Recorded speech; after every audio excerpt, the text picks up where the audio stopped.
નમસ્કાર, ન્યૂઝ બુલેટિનમાં આપનું સ્વાગત છે। હું છું પંકજ શર્મા। શરૂઆત મહત્વપૂર્ણ ખબરથી। જીવના જોખમે પાણીમાંથી પસાર થઈ રહ્યા છે વાહન ચાલકો અને તેમના માટે હવે લાલબત્તી સમાન કિસ્સો સામે આવ્યો છે। આ અહેવાલ અમે આપને બતાવી રહ્યા છીએ। બોટાદ જિલ્લામાં 12 કલાકમાં બીજી ઘટના બની છે। સ્કૂલ બસ ચાલકની ગંભીર બેદરકારીના કારણે ભૂલકાઓના જીવ જોખમમાં મુકાઈ ગયા।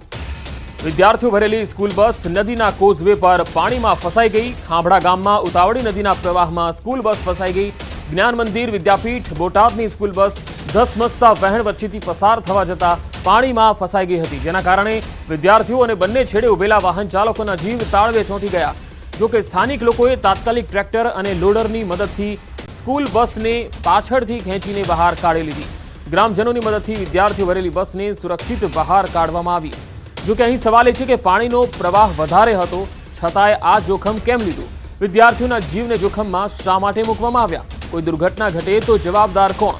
ગ્રામજનો જો વહારે ન આવ્યા હોત તો શું થાત? ગ્રામજનો આખરે વહારે આવતા સદનસીબે એક મોટી દુર્ઘટના ટળી છે।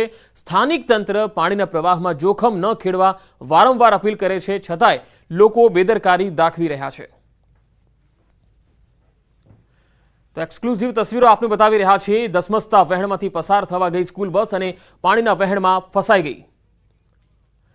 તો આ ઘટના જે રીતે બની છે, ન્યૂઝ 18 ઉઠાવી રહ્યું છે આ સમગ્ર મામલામાં સવાલ।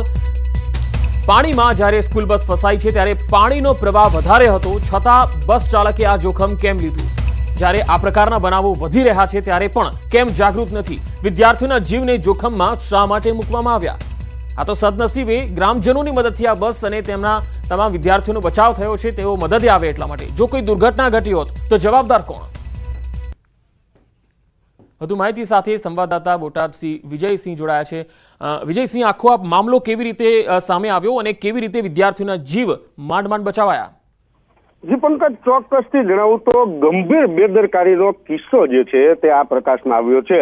ગત મોડી રાત્રિના આ જ સ્થળ એટલે કે બરવાળા તાલુકાનું જે ખાંભડા ગામ છે કે જે આ નદીના કોઝવેમાંથી લોકો સમસ્ત ગ્રામજનો પસાર થાય છે, ત્યાં ગત રાત્રિના 2 યુવાનો તણાયા બાદ રાત્રિના તંત્ર દ્વારા તેઓનું રેસ્ક્યુ કરવામાં આવ્યું હતું। સતત તંત્ર દ્વારા અપીલ કરવામાં આવી રહી છે કે નદીના કોઝવેમાંથી પસાર ન થવું। ત્યારે આવા સમયે એક સ્કૂલ બસ અને જેમાં વિદ્યાર્થીઓ ભરેલા છે તે ત્યાંથી પસાર કરવી કેટલી હિતાવહ, આ સૌથી મોટો પ્રશ્ન છે। સ્કૂલ બસમાં અનેક વિદ્યાર્થીઓ જે છે તે ભરેલા હતા। જો કોઈ દુર્ઘટના સર્જાત તો આમાં જવાબદાર કોણ? સાથે જ જે સ્કૂલ બસ સંચાલકો છે તેને આ બાબતે ક્યાંક ને ક્યાંક ચોક્કસ ધ્યાન રાખવું પડે।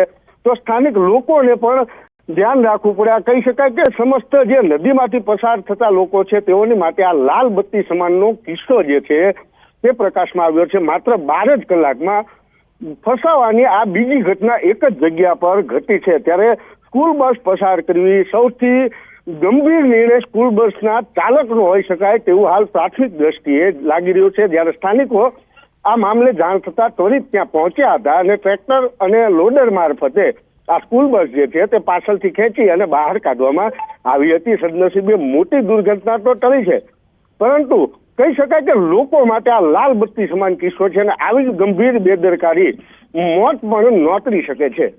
જી વિજયસિંહ, આભાર માહિતી આપવા માટે। અને હવે બેફામ બનેલા અસામાજિક તત્વોની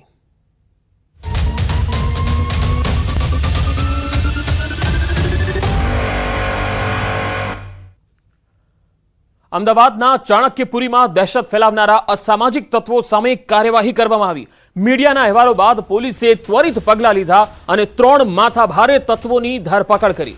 મુખ્ય આરોપી રવિ ઠાકોર સહિત 3ની ધરપકડ કરવામાં આવી। મોડી રાત સુધી પોલીસે કોમ્બિંગ કર્યું હતું। ક્રાઇમ બ્રાન્ચ સહિતના પોલીસ અધિકારીઓ આ તપાસમાં જોડાયા હતા અને 3ને દબોચી લેવાયા। તમે તસવીરમાં જોઈ શકો છો, સીસીટીવીમાં કેટલો ખૌફ તલવારો લઈને આ અસામાજિક તત્વો બતાવતા હતા અને ચાણક્યપુરીને બાનમાં લીધું હતું। સ્થાનિક લોકોની સામે ખુલ્લેઆમ તલવારો લઈને આવી ગયા હતા અને સ્થાનિક લોકો ગભરાઈને ભાગ્યા હતા। આ સ્થિતિ એ પણ ઘાટોડિયા જેવા વિસ્તારમાં, અને પોલીસે ગણતરીના જ કલાકોમાં 3ને દબોચી લીધા છે, પરંતુ હજુ કેટલાક ફરાર છે। ચાણક્યપુરીને બાનમાં લીધા હતા આ અસામાજિક તત્વો। અમે આપને લગાતાર સીસીટીવી બતાવી રહ્યા છે કે અમદાવાદ જેવા શહેરમાં અસામાજિક તત્વો કેટલા બેફામ બની ગયા છે કે જેમને કાયદાનો તો ડર નથી, પોલીસનો ડર નથી, પરંતુ ખુલ્લેઆમ તલવાર લઈને માનવતાને પણ શર્મસાર કરે એ પ્રકારે હથિયારો લઈને વ્યક્તિ પર તૂટી પડ્યા. તો ન માત્ર આ એક ઘટનાની વાત છે, પરંતુ બીજી એક ઘટના પણ અમદાવાદમાં બની છે તે આપને બતાવીએ, જ્યાં અસામાજિક તત્વોનો ત્રાસ ખૂબ વધી રહ્યો છે. ચાણક્યપુરી બાદ દિલ્હી દરવાજાનો એક વિડીયો વાયરલ થયો, જ્યાં રાત્રિ સમયનો આ વિડીયો હોવાની વાત સામે આવી રહી છે. માથાભારે તત્વોનો આ વિડીયો છે. હાથમાં લાકડી અને દંડા લઈને ફરતા જોવા મળે છે આ તત્વો. તોડફોડ કરતા કેટલાક યુવકો વિડીયોમાં જોઈ શકાય છે. આ વિડીયો ક્યારનો છે તે અંગે હજુ સ્પષ્ટતા થઈ શકી નથી, પરંતુ જોઈ શકાય છે કે આ અસામાજિક તત્વો રાત પડે અને બેફામ થઈ જાય છે. જેમાં જે રીતે નિશાચર લોકો હોય છે, જે રીતે રાક્ષસી વૃત્તિના જે લોકો હોય છે, એ લોકો રાત પડે ને કેવા બેફામ થઈ જતા હોય છે, એ પ્રકારે આ અસામાજિક તત્વો રાત પડે ને બેફામ થઈ જાય છે. બે તસવીર, એક તસવીર છે ચાણક્યપુરીની, બીજી તસવીર છે દિલ્હી દરવાજાની. આ બંને તસવીરોમાં અસામાજિક તત્વો છે કે જેમણે શહેરમાં લોકો પર ખોફ જમાવવાનું શરૂ કર્યું છે. પોલીસનો કોઈ જ ડર નથી.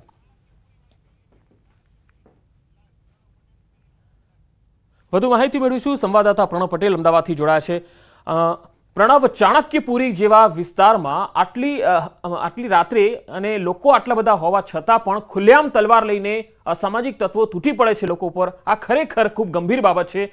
કે કોણ છે આ ત્રણ લોકો? કેટલા લોકોની અટકાયત?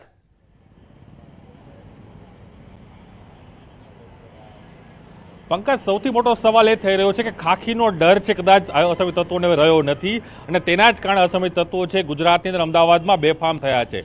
અમદાવાદના બે અલગ અલગ વિસ્તારોમાં જે ઘટના બની છે તે ઘણી બધી દુઃખદ કહી શકાય, કારણ કે અમદાવાદ સૌથી સેફ સિટી માનવામાં આવે છે, ગુજરાત સૌથી સેફ. તેમ છતાં પણ જે ગઈકાલે ઘટના બની હતી, હું જ્યાં ઊભો છું ચાણક્યપુરીના જે શિવમ માર્કેટ છે તેના હું આપણે દ્રશ્યો બતાવું. તેના મુખ્ય ગેટ ઉપર અહીં જે સીસીટીવી ગઈકાલના બહાર આવ્યા હતા એ પ્રમાણે 40 થી 50 લોકોનું ટોળું ઘસી આવે છે, એ પણ હથિયારો સાથે, તલવારો સાથે. જોઈ શકાય છે કઈ રીતે તોડફોડ કરી હતી, કાચો તોડી નાખવામાં આવ્યા હતા, પથ્થરોનો ઘા કરવામાં આવી રહ્યો હતો.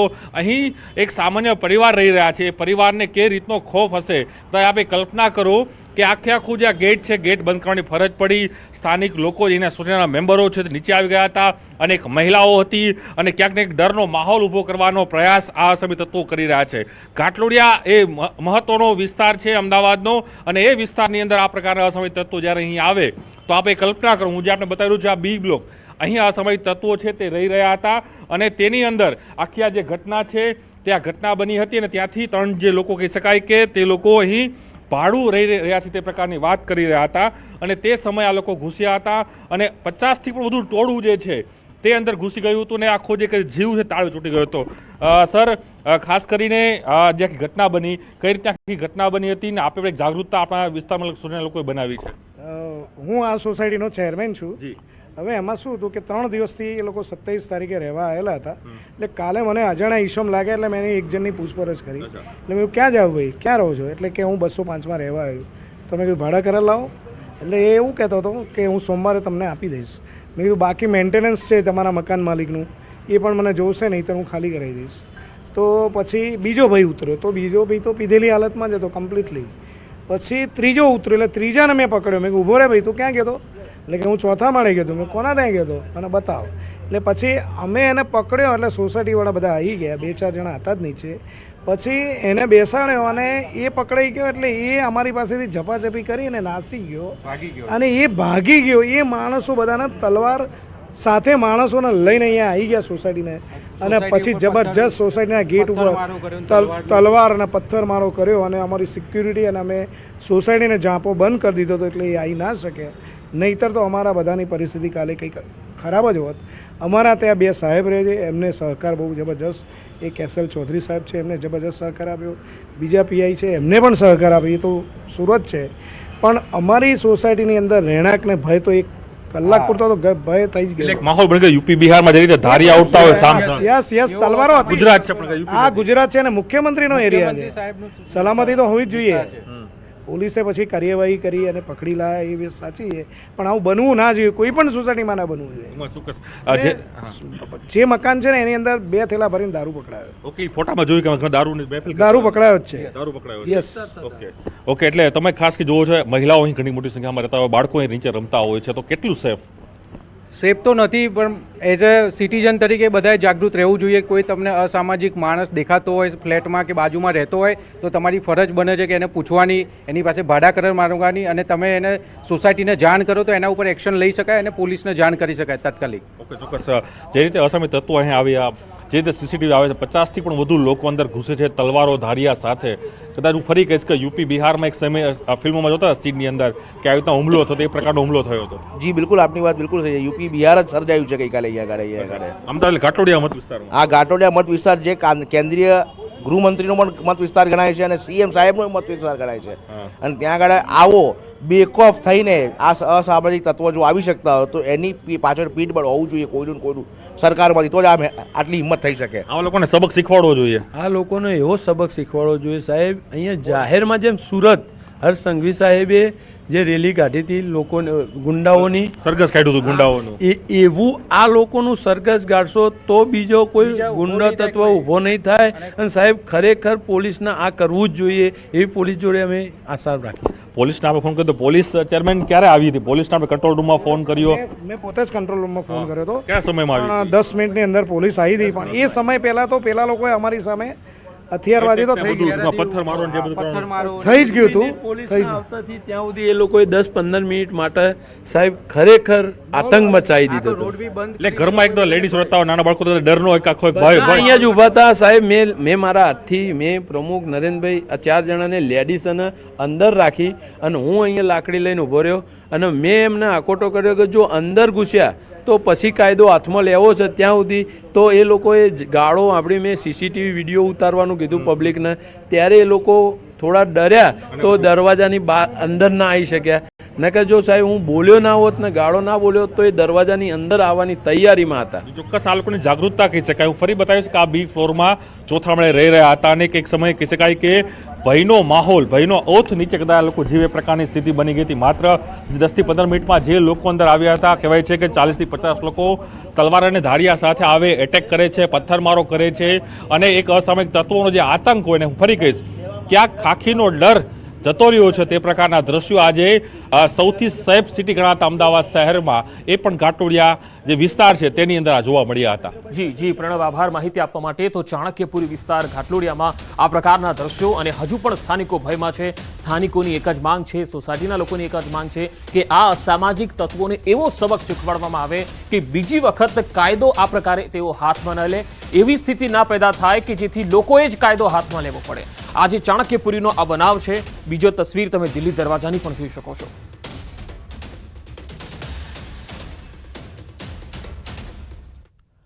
વરસાદી માહોલમાં શહેરમાં ખાડા અને માથાનો દુખાવો બની જાય છે, પરંતુ નેશનલ હાઈવે પરના ખાડા જીવલેણ બની શકે છે. ભારે વાહનોથી ધમધમતા નેશનલ હાઈવે પરના ખાડા ક્યારેક જીવલેણ સાબિત થઈ શકે છે. આ તસવીરો જુઓ. અમદાવાદ મુંબઈ હાઈવે પરના એક બનાવે દ્વિચક્રી વાહન ચાલકોની ચિંતા વધારી દીધી. નેશનલ હાઈવે પર પડેલા ખાડાના કારણે મોપેડ સવાર મહિલા પટકાઈ હતી. હાઈવે પર પૂર ઝડપે દોડતા ભારે વાહનો વચ્ચે જ આ મહિલા પટકાઈ ગઈ. વલસાડના ઉમરગામના કરમબેલી ગામ નજીકનો આ બનાવ છે. મહિલાની પાછળ ચાલતી એક કારના ડેશબોર્ડ કેમેરામાં આ બનાવ કેદ થયો. જો કે આ બનાવમાં મહિલાનો આબાદ બચાવ થયો છે. તો વડોદરા, ખાસ તો વડોદરાની હવે વાત કરીએ તો વડોદરા તંત્રમાં પણ ઘોર બેદરકારી જોવા મળી. આ તસવીરો અહીંયા બતાવી રહ્યા છે, એ પણ જુઓ. તંત્રએ ખોદેલા ખાડામાં એક બાળક ખાબકી ગયો. પુત્રને બચાવવા જતા પિતા પણ ખાડામાં પડી ગયા. સ્થાનિકોની મદદથી બંનેને બહાર કાઢવામાં આવ્યા. પાણીની લાઈન માટે ખાડો કરવામાં આવ્યો હતો, પરંતુ આ લાઈન ક્યારે નખાશે કોઈને ખબર નથી. લોકો ખાડામાં પડી રહ્યા છે એની બધાને ખબર છે. ઘટના સીસીટીવીમાં કેદ થઈ ગઈ છે. વડોદરા, વલસાડ, બે અલગ અલગ તસવીરો આપને બતાવી રહ્યા છે. રસ્તા ઉપર એવા ખાડા પડી ગયા છે કે ના તો નેશનલ હાઈવે ઓથોરિટીને દેખાય છે કે ના વડોદરા વહીવટી તંત્રને દેખાય છે. ખાડાઓમાં લોકો પડી રહ્યા છે, ટેક્સ ભરી રહ્યા છે. નેશનલ હાઈવે ઓથોરિટી પણ ટોલ વસૂલ કરી રહી છે. અમદાવાદમાં આરટીઓ અને જિલ્લા શિક્ષણ અધિકારીઓનું ચેકિંગ. બિનઅધિકૃત વાહનોને લઈ વિદ્યાર્થીઓનું ચેકિંગ કરવામાં આવ્યું. આ વિદ્યાર્થીઓને ગુલાબનું ફૂલ આપીને સમજાવ્યા. રોડ સેફટી, ટ્રાફિક સહિતના મુદ્દે કાર્યવાહી થઈ. બિનઅધિકૃત રીતે વાહનો લઈને આવતા વિદ્યાર્થીઓને લઈને આ ચેકિંગ હતું. રોડ સેફટી, ફાયર સેફટી અને સ્કૂલો બહાર ટ્રાફિક સહિતના મુદ્દે કાર્યવાહી થઈ. વિદ્યાર્થીઓને ગુલાબનું ફૂલ આપીને બિનઅધિકૃત વાહન લઈને નહીં આવવા માટે સમજાવવામાં આવ્યા. અમદાવાદ જિલ્લા શિક્ષણ અધિકારી આરટીઓ અને ટ્રાફિક પોલીસને સાથે રાખી અને એક સંયુક્ત ડ્રાઈવ કરવામાં આવી રહી છે અને અમદાવાદની શાળાઓમાં જે બિનઅધિકૃત રીતે જે વિદ્યાર્થીઓ વ્હીકલ લઈને આવે છે તો તેને લઈને ચેકિંગ કરવામાં આવી રહ્યું છે। આ ઉપરાંત ફાયર સેફટીની વાત હોય કે જે સ્કૂલ વેન જે છે તે ચેકિંગની વાત હોય એ તમામ નિયમોના ભંગ બદલ જે છે તે અત્યારે ચેકિંગ કરવામાં આવી રહ્યું છે અને અત્યારે આપ જે જોઈ શકો છો કે અમદાવાદના સેટેલાઇટ વિસ્તારમાં આવેલી નારાયણ ગુરુ સ્કૂલ છે કે ત્યાં હાલ અમદાવાદ આરટીઓ છે, આ ઉપરાંત અમદાવાદ જિલ્લા શિક્ષણ અધિકારી ગ્રામ્યની ટીમ છે અને સાથે સાથે ટ્રાફિક પોલીસ જે છે તેને સાથે રાખી અને ચેકિંગ કરવામાં આવી રહ્યું છે। જે સ્કૂલ વાનમાં ઓવરલોડેડ વિદ્યાર્થીઓને ભરવામાં આવતા હોય તો તેને લઈને પણ ચેકિંગ કરવામાં આવી રહ્યું છે। આ ઉપરાંત કેટલાક વિદ્યાર્થીઓ જે છે તે લાયસન્સ વગર અને બિનઅધિકૃત રીતે સ્કૂલમાં વ્હીકલ લઈને આવે છે તો તેને લઈને પણ ચેકિંગ કરવામાં આવી રહ્યું છે। એટલે કે હાલ જિલ્લા શિક્ષણ અધિકારી જે છે તેઓ અહીંયા ચેકિંગ કરી રહ્યા છે ને વિદ્યાર્થીઓને જે છે તે સમજાવી રહ્યા છે કે જે પણ વિદ્યાર્થીઓ જો સ્કૂલમાં બિનઅધિકૃત રીતે વાહનો લઈને આવતા હોય તો તેને લઈને હાલ વિદ્યાર્થીઓને સમજાવવામાં આવી રહ્યા છે અને ત્યારબાદ હવે જો વિદ્યાર્થીઓ આ પ્રકારે વ્હીકલ લઈને આવશે તો તેના વાલીઓ સામે પણ કાર્યવાહી થઈ શકે છે। કેમેરામેન ખેંગા રાઠોડ સાથે સંજય ટાંક, ન્યૂઝ 18 ગુજરાતી, અમદાવાદ। અમદાવાદની શાળાઓમાં જિલ્લા શિક્ષણ અધિકારી ગ્રામ્ય અને આરટીઓ અને ટ્રાફિક પોલીસને સંયુક્ત રીતે એક ડ્રાઈવ કરવામાં આવી રહી છે જે વિદ્યાર્થીઓ બિનઅધિકૃત રીતે વ્હીકલ લઈને આવતા હોય અને સ્કૂલ વેન જે છે તેમાં ઓવરલોડેડ વિદ્યાર્થીઓ ભરવામાં આવતા હોય તો તેને લઈને અત્યારે ડ્રાઈવ કરવામાં આવી રહી છે, કાર્યવાહી કરવામાં આવી રહી છે। મેડમ આપણી સાથે છે, મેડમ કઈ રીતની કાર્યવાહી છે તે હાલ કરવામાં આવી? જી સંજયભાઈ, અમે લગભગ એક સપ્તાહ પહેલાં એક પરિપત્ર કરેલો હતો, તમામ શાળાઓને જાણ કરી હતી। એમાં ખાસ આરટીઓ કચેરી અને ટ્રાફિક પોલીસને પણ વિનંતી કરી હતી કે આપ અમને સહકાર આપો તો અમારી સાથે તેઓ હાલ ખડે પગે ઊભા છે। જે બાળકો અધિકૃત નથી વાહનો માટે, એટલે કે 16 થી 18 વર્ષની ઉંમરના બાળકને ગેર વગર માટે લાયસન્સ જોઈએ, 16 થી ઓછી ઉંમરના બાળક કોઈપણ પ્રકારનું લાયસન્સ મેળવી શકતા નથી, તેમ છતાં આવા બાળકો ક્યાંક જીદ કરી અને શાળાએ આ પ્રકારે વાહન લઈને આવતા હોય છે, એમનું પોતાનું હિત સાથે સાથે માતા પિતા શાળા તમામનું હિત જોખમાતું હોય છે, જેથી તેઓમાં એક અવેરનેસ લાવવા માટે આજે આ ડ્રાઈવ કરેલ છે। બાળકોને નિયમ પ્રમાણે ટ્રાફિક પોલીસ તથા આરટીઓ શ્રી દ્વારા જે પણ મેમો આપવાની કાર્યવાહી થઈ રહી છે, સાથે સાથે અમારી કચેરી તેઓને ટ્રાફિક નિયમો અને ગુલાબનું ફૂલ આપી અને પ્રેરિત કરી રહી છે કે ફરીવાર આ પ્રકારની ભૂલ તેઓ દ્વારા પુનરાવર્તિત ન થાય। ખાસ પ્રકારની ડ્રાઈવ કરવામાં આવી છે જેથી કરીને વિદ્યાર્થીઓ જે છે તે બિનઅધિકૃત રીતે શાળામાં વ્હીકલ લઈને ન આવે। હાલ તેઓને સમજાવટ ગુલાબનું ફૂલ આપી અને સમજાવટ કરવામાં આવી રહી છે, પરંતુ ભવિષ્યમાં જો આ પ્રકારનું પુનરાવર્તન થશે તો કાર્યવાહી વાલીઓ સામે પણ થઈ શકે છે। કેમેરામેન ખેંગા રાઠોડ સાથે સંજય ટાંક, ન્યૂઝ 18 ગુજરાતી, અમદાવાદ। દ્વારકામાં ન્યૂઝ 18ના રિયાલિટી ચેકમાં તંત્ર ઊંઘતું ઝડપાયું। ગોઝાર અકસ્માત બાદ પણ તંત્ર હજુ જાગ્યું જ નથી। હાઈવે પર રખડતા ઢોરનો અડીંગો યથાવત છે। દ્વારકા ખંભાળિયા હાઈવે પર પશુઓના જમાવડાથી ફરી અકસ્માતની સંભાવના છે। રસ્તા પરથી પશુઓને હટાવવા વાહન ચાલકોની માંગ છે। શું તંત્ર હજુ વધુ દુર્ઘટનાની રાહ જોઈને બેસ્યું છે? આ જ એક મોટો સવાલ છે।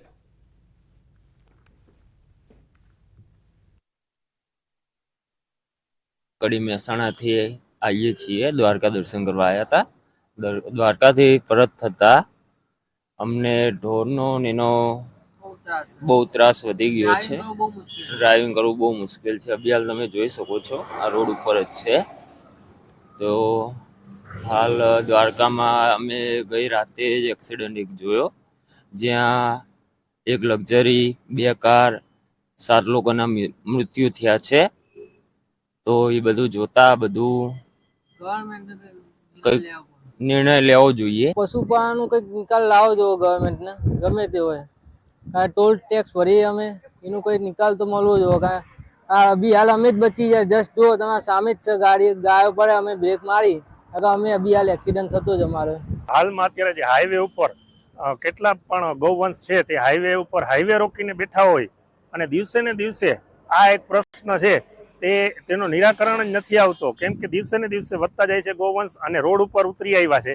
કેમ કે હાલમાં અત્યારે પાંજરાપોળ છે પણ તેમાં પણ કોઈ એવી વ્યવસ્થા ન હોય રાખવાની, અને તંત્ર દ્વારા પણ કોઈ એવી વ્યવસ્થા નથી કરવામાં આવતી। અને જેટલી ગૌચરની જમીનો છે તેના ઉપર અત્યારે જમીન ટૂંકી થતી જાય છે. લોકો કોઈ પણ પ્રકારે દબાણ થતા હોય છે ત્યારે ગાય જાય, અત્યારે ગૌવંશ જાય તો જાય ક્યાં, એટલે ગાયો પણ અત્યારે રોડ ઉપર ઉતરી ગઈ છે. Dwarka Khambhalia national highway road ઉપર રખડતા પશુઓનો ત્રાસ દિવસે ને દિવસે વધતો હોય છે, ત્યારે હું આપને સીધા દ્રશ્યો બતાવવાની કોશિશ કરીશ. Dwarka Khambhalia national highway road ઉપર રખડતા પશુઓ અડીંગો જમાવીને બેઠા હોય છે.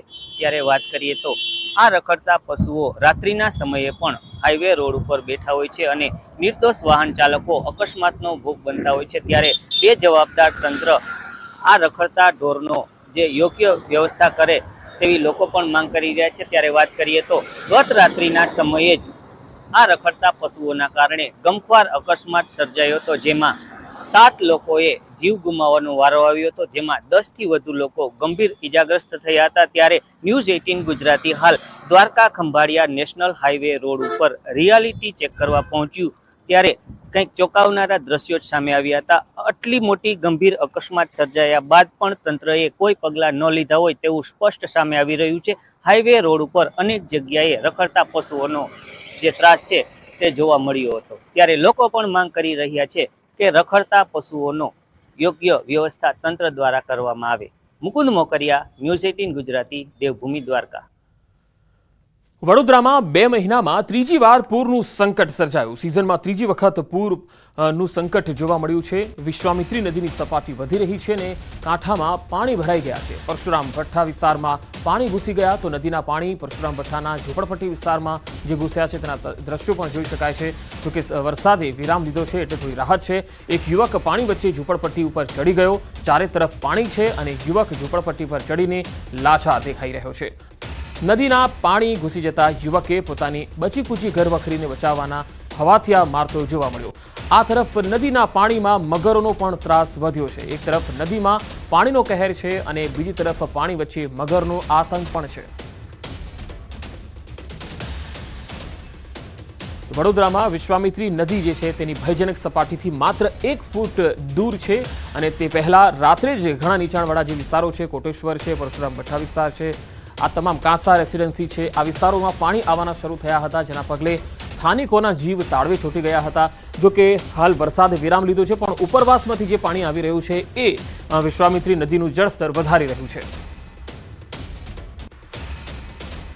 ઉપરવાસમાં સતત વરસી રહેલા વરસાદને કારણે વિશ્વામિત્રી નદીના જળસ્તરમાં સતત વધારો થઈ રહ્યો છે, જેના કારણે જે નીચાણવાળા વિસ્તાર છે ત્યાં વરસાદી પાણી જે છે તે ફરી વળ્યા છે.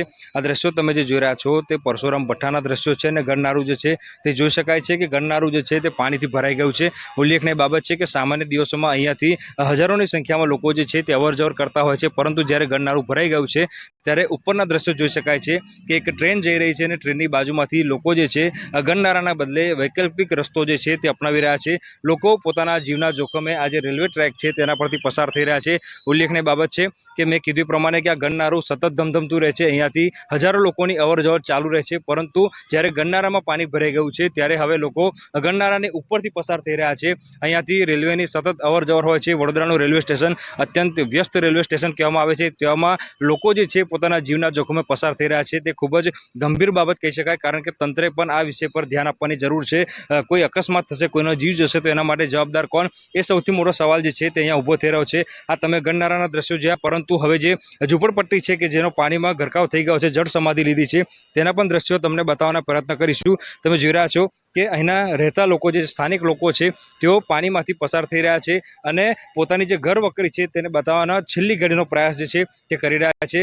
એક યુવક જે છે જોઈ શકાય છે કે પોતાનું ઝૂંપડું જે છે, પોતાનું ઘર છે તેની ઉપર ચડી ગયો છે. આસપાસ પાણી જ પાણી છે અને તેવામાં તે પોતાની ઘર વકરી બચાવવાનો પ્રયત્ન જે છે એ કરી રહ્યો છે. તંત્ર દાવો કરી રહ્યું છે કે તેમના દ્વારા નાગરિકોની સલામતી સુરક્ષા માટે તમામ પ્રકારની વ્યવસ્થા કરવામાં આવી છે, પરંતુ અહીંયા નાગરિકો કેટલા સલામત છે, કેટલા સુરક્ષિત છે તેનો અંદાજો જે છે આ દ્રશ્યો જોઈને લગાવી શકાય છે. ચારે બાજુ પાણી છે, મગરોનો ભય છે, તેવાની વચ્ચે એક યુવક જે છે તે પોતાના ઝૂંપડાની ઉપર ઊભો છે, ઘર વકરી બચાવવાનો પ્રયત્ન કરી રહ્યો છે. ત્યારે તંત્રએ માત્ર બણગા ફૂંકવાને બદલે ગ્રાઉન્ડ લેવલ પર ઉતરવાની જરૂર છે, કારણ કે કુદરતે 1 મહિનાનો મોકો આપ્યો હતો.